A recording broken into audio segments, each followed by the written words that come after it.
皆さん、こんにちは。今回はリクエストにもありましたホットトイズから発売されたテレビマスターピーススター・ウォーズ・バッドバッチ6分の1スケールフィギュアエコーを紹介します。スター・ウォーズ・バッドバッチのシーズン3はもうご覧になりましたか？クローン戦争の行く末、そして帝国軍、それに抗うクローンフォース99、その中で活躍していたスター・ウォーズ・バッドバッチシリーズのエコーです。他にもスター・ウォーズ・バッドバッチのハンターとクロスヘアの開封レビュー動画がありますので、ぜひご覧ください。エコーはクローン戦争の英雄であり、バッドバッチの一員としても知られています。彼の物語は多くのファンを魅了し、その勇敢さと忠誠心はスター・ウォーズの世界で際立っています。この6分の1スケールのマスターピースがどれほど素晴らしいか、一緒に見ていきましょう。なお、本動画には一部ネタバレが含まれています。エコーのフィギュアはクローントルーパーの装甲を忠実に再現しており、その戦闘服は複数の層と質感で構成されています。リアルな質感と精密なディテールはホットトイズの職人技の真骨頂です。ヘルメットは細かいスクラッチやウェザリング効果で実戦を経験したかのようなリアリティを演出。胸部アーマーにはバッドバッチのシンボルが刻まれ、肩パッドやもものアーマーにも同様のディテールが施されています。手足の関節は滑らかに動き、さまざまなアクションポーズを取ることが可能です。各部を細かく見ていきましょう。ヘルメットはクローントルーパーの時とは異なった形状をしています。グレーの配色と特徴的な形状は501大隊からクローンフォース99のメンバーに加わったという証でしょう。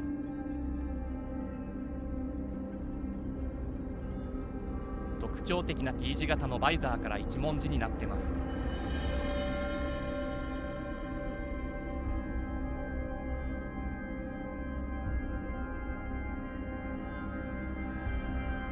前面の口のような部分は中央のパーツだけ赤く塗装されてます。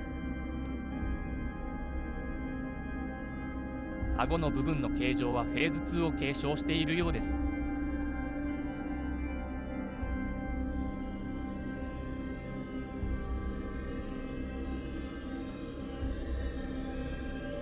バッドバッチの中ではハンターが同様の形状をしてますね。耳に当たる部分はサイバネティクスが取り付けられていてヘルメットから露出してます。ただしテクノユニオンによって取り付けられた装置ではないようです。バッドバッチシーズン1から装着してますが、取り外すこともできます。 AJ6 装置のように埋め込み型のサイバネティクスではないようです。クローンウォーズシーズン7第2話で助けられた時には別のサイバネティクスが左耳だけに装着されていました。ヘルメット上部のデザインもよく、ヒーローにふさわしいデザインをしてます。このロゴはオーラベッシュで99を意味します。胸の部分のアーマーも戦闘の激しさが伝わってくるウェザリング加工がされています。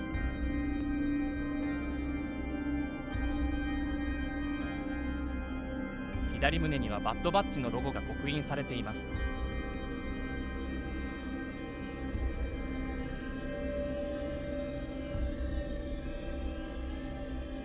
背面には独特の装置のパネルの形状が施されています。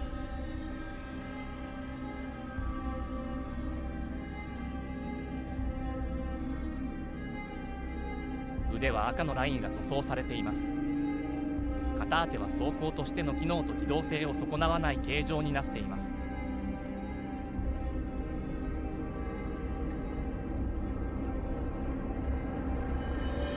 黒いアンダースーツには人工皮革がライン状に縫い合わされています。これは経年劣化が心配されます。多くのコレクターが気にしているようです。肘を曲げることでダメージがあると経年劣化が進みそうで怖いですね。左腕のガントレットにはコムリンクが内蔵されています。これでいつでも仲間と会話することができます。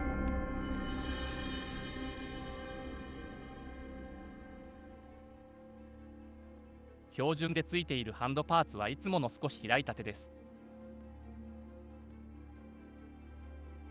右肩にも同様に片当てがついてます。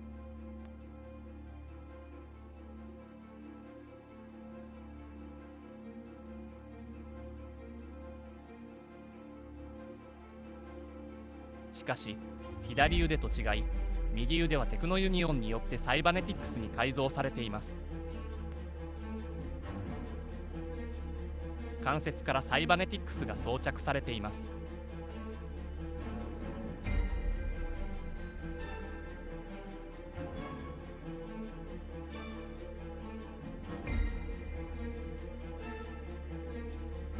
関節の先はドロイドアームとしてのコンピューターインターフェースアームになっていて、コンピューターに直接侵入することが可能になっています。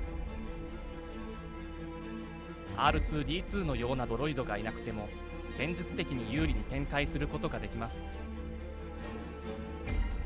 腰にはユーティリティベルトが巻かれています。ブラスターの予備マガジンや医薬品などのツールが装着されています。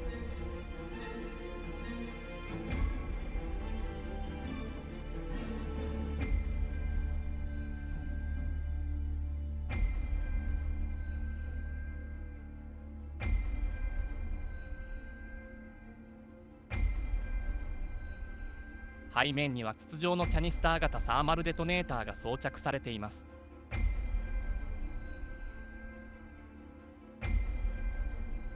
ベルトにはカーマが取り付けられています。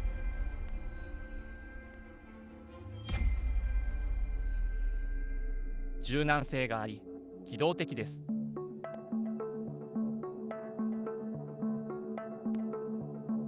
その上、断熱や脚部保護具としても役立ってくれます。腰にはホルダーがあります。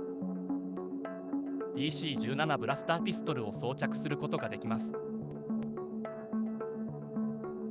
このクイックドロー用のホルスターに装着することで突然の銃撃戦にも対応できます。足元の走行も強固でエコーの機動性を確保してくれます。膝から下はサイバネティクスに改造されています。機動性を確保しつつ敵からの攻撃を防御してくれます。ブーツは過酷な移動からドロイド化した足を守ってくれます。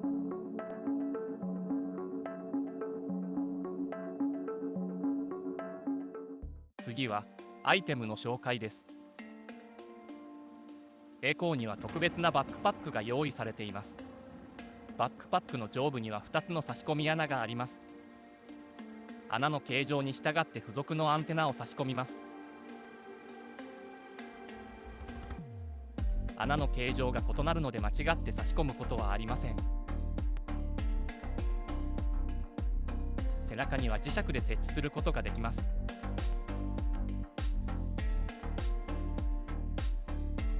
バックパックは主に上部と下部に分かれているようです。左右には筒状のものが取り付けられています。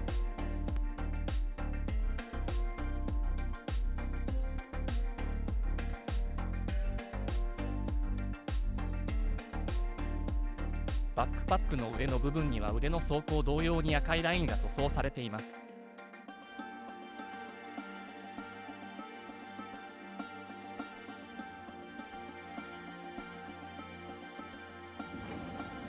アンテナは左右で長さが異なります。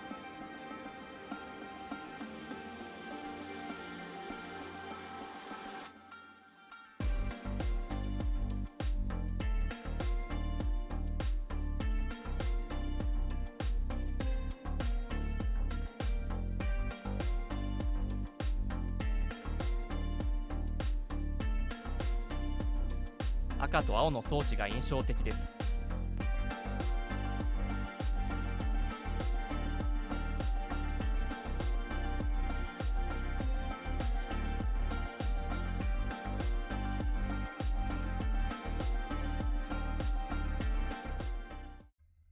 左手には差し替え用ハンドパーツが用意されています。人差し指で指示を出すハンドパーツはおなじみのパーツですね。戦闘中はハンドシグナルで仲間と意思疎通を図ります。差し替え用ハンドパーツを交換することで左手に DC-17 ブラスターピストルを持たせることができます。 DC-15S ブラスターの小型版で多くの共通点があります。重心の中ほどにはプラズマレージ室があります。パワーセルには50発分のエネルギーを充填することができます。殺傷能力を抑えたスタンモードにも対応しています。また壁を登るためのアセンションケーブルを発射することも可能です。特に注目すべきはサイバネティックアームのパーツで、これはエコーの特徴的な要素を表現しています。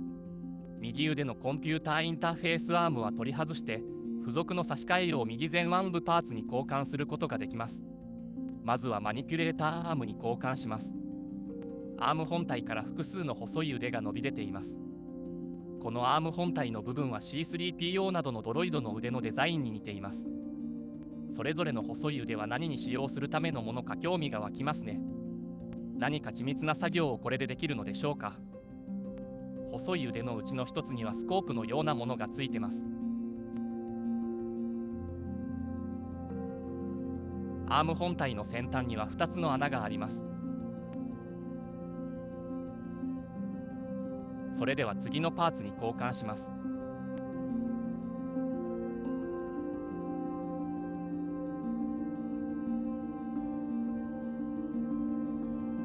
次はユーティリティアームです。形状はまるで C3PO の腕のようです。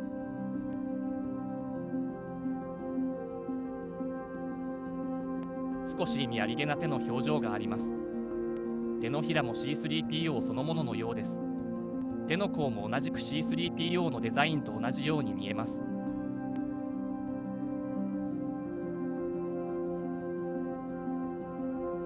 ユーティリティアームには差し替え用ハンドパーツが付属してます。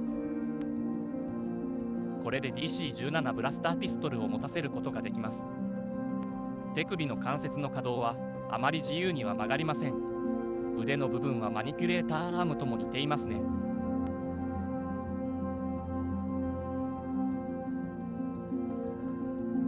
手首の関節とは別に腕から手を簡単に抜くことができます。手首の腕側の穴に拡張パーツをはめ込みます。さらに拡張パーツの先端に手首を差し込みます。これにより手が伸びる演出ができます。もちろん DC-17 ブラスターピストルを持たせることもできます。それでは次のパーツに交換します。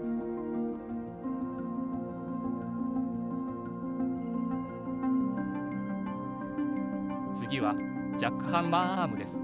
ジャックハンマーとは削岩機のことです。文字通り岩を削る道具です。見た目もいかにも岩を砕き削るのに適した腕のようです。頑丈にできていて、どんな岩でも削れそうです。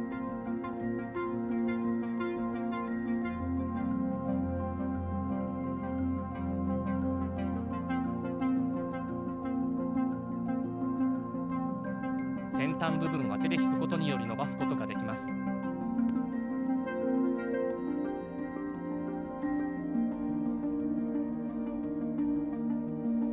程よく使い古されたように加工がされています。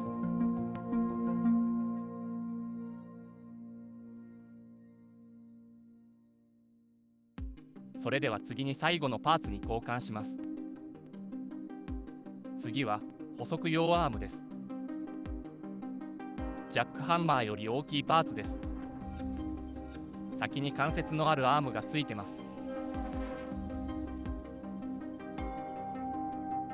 肘につける部分はとても大きい円形です。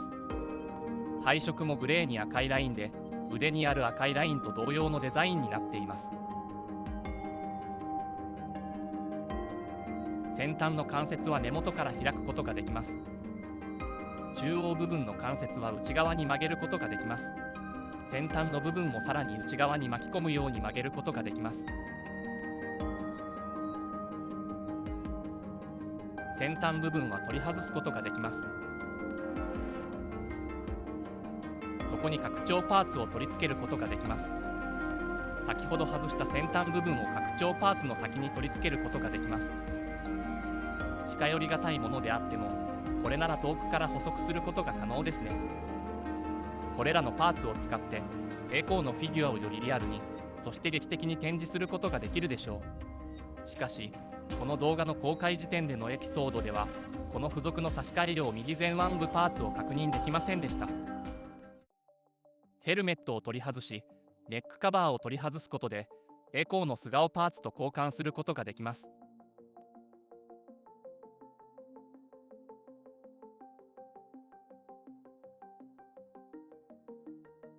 ヘルメットからは素顔パーツについているサイバネティックスを取り除くことができます。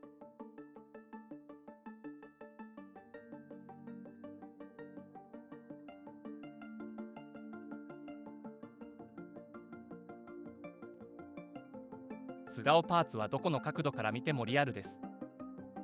まるで生きているようです。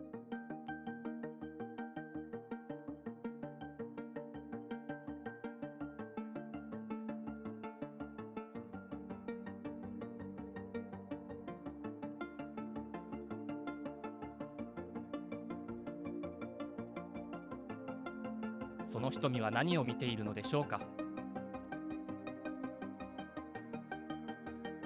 口や顎の造形も今にも喋り出しそうです。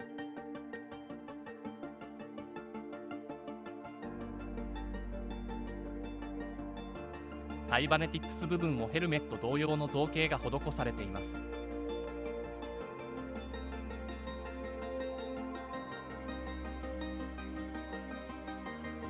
囚われの身だった時にコンピューターに接続されていた頭部の穴も忠実に再現されています。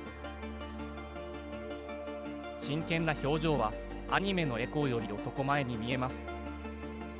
素顔のヘッドスカルクトはエコーの勇敢な表情を見事に捉えています。この表情一つで彼の内面の葛藤やクローンとしてのアイデンティティを感じ取ることができるでしょう。ヘルメットを抱えることもできます。エコーはサイドショーから過去に2種類発売されています。真ん中は2015年7月に税込み19,800円で発売された6分の1スケールフィギュアミリタリーズ・オブ・スター・ウォーズ・アークト・ルーパーエコーフェイズ2アーマー版です。一番右は2014年9月に税込み24,000円で発売された6分の1スケールフィギュアミリタリーズ・オブ・スター・ウォーズエコー&ファイブス2体セットのエコーです。一番左は2022年11月に税込み44,000円で発売された今回紹介しているホットトイズのテレビマスターピースバッドバッチ6分の1スケールフィギュアエコーです。サイドショーは2つともクローンウォーズシーズン1第5話でキャプテンレックスによって付けられたリシールの血の手形がついています。素顔パーツも全てのエコーに付属してます。こう見るとやっぱり最新のホットトイズのエコーが一番凛々しいですね。いかがだったでしょうか。クローンウォーズでエコーはクローンフォース99の仲間になりました。彼らは家族のような仲間たちとの絆を共有する存在であり、それぞれのフィギュアを並べることでその団結力と物語の深みを体感することができます。エコーはそもそも認識番号 CT1409 の一般兵でした。やがて501大隊に入りアークトルーパーに昇進、アドバンストレコンコマンドのクローンコーポラルとなりました。クローンウォーズシーズン3第19話でイーブンピールとターキン艦長を救出するため惑星ローラ左右の要塞刑務所に潜入しました。そこでエコーは脱出するためのシャトルを守るために飛び出ますが、ファイブスの援護も虚しく砲台に撃たれてしまいます。ヘルメットの残骸が転がっていましたが、実はこの時エコーは死んでいませんでした。脱出を優先するためアナキンとオビワンはエコーを確認せずに立ち去ってしまったのです。しかしエコーはその後惑星スカコマイナーからレックスとクローンフォース99によって助けられました。